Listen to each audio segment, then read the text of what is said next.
Bonjour, morning brief du 5 novembre 2018. Une première semaine du mois de novembre dans le rouge, à l'image des 4 dernières, puisque la bourse de Casa, dans son principal indice, le MASI, a aligné une cinquième baisse consécutive, cinquième semaine dans le rouge consécutivement. L'indice sur la semaine perd 1,68%, touchant son plus bas. Depuis le 8-12-2018, on est à 10 885 points. Le 8-12, on était à 10 700 points, c'est-à-dire on est vraiment tout près d'un plus bas sur presque 2 ans. Le marché et la tendance de ces dernières, pour ces prochaines semaines devrait rester baissière, puisque nous ne voyons pas réellement d'éléments capables d'inverser cette tendance. Les résultats des banques, notamment trimestriels pour le T3 2018, on ne s'attend pas à une surprise. Et d'un point de vue macroéconomique, on ne devrait pas ou on ne s'attend pas à une surprise pour aussi bien du côté de la loi de finances, mais également du côté de la croissance économique. Donc, depuis le début de l'année, c'est-à-dire 1er janvier 2018, le marché accuse un repli de 12,13%. Le principal indice perd 12,13% depuis le 1er janvier 2018. Nous, on n'est pas encore à l'achat, c'est-à-dire pour nous, il n'y a pas encore un point d'entrée pour le marché action marocain.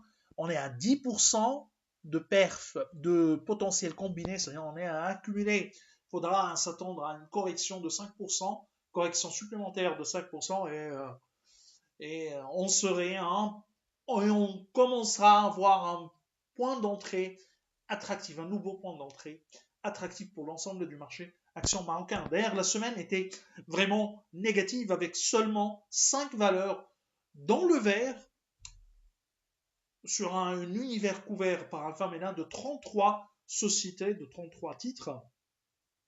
La meilleure hausse a été réalisée par Wayfair Assurance 4,87%, HPS qui affiche une hausse de 4,35%, Ciment du Maroc 2,66%, Total 1,73% et BMCE Bank of Africa qui a affiché une simple hausse une légère hausse de 0,05%, rien de particulier.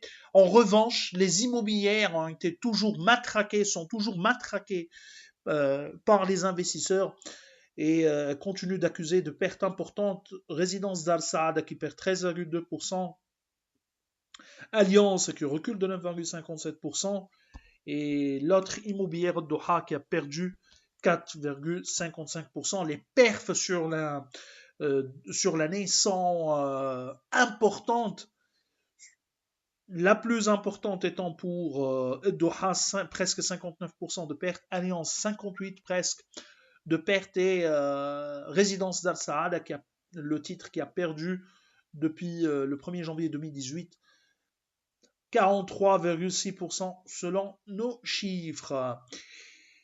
Autre valeur qui a été également matraquée durant cette semaine, c'est Sonacid qui a perdu 7,62% depuis le début de l'année. Un repli de 13,8%, c'est une chute de plus de 30%. La question de l'antidumping et en ce qui concerne le fait que l'Organisation mondiale du commerce a donné un verdict en faveur des producteurs turcs contre les mesures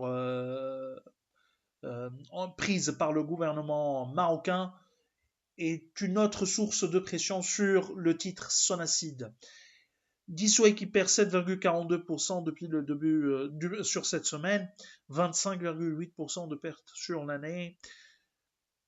C'est exagéré pour certains titres. La baisse est exagérée et c'est une tendance plutôt qui est tirée par le momentum au-delà même de la question fondamentale, c'est-à-dire c'est une tendance qui est vraiment qui a saisi presque tous les titres marocains, rares les performances positives de l'année. La Belle Vie perd 4,41%. Alors, je vous remercie pour votre attention et je vous souhaite un bon début de semaine. Au revoir, à demain.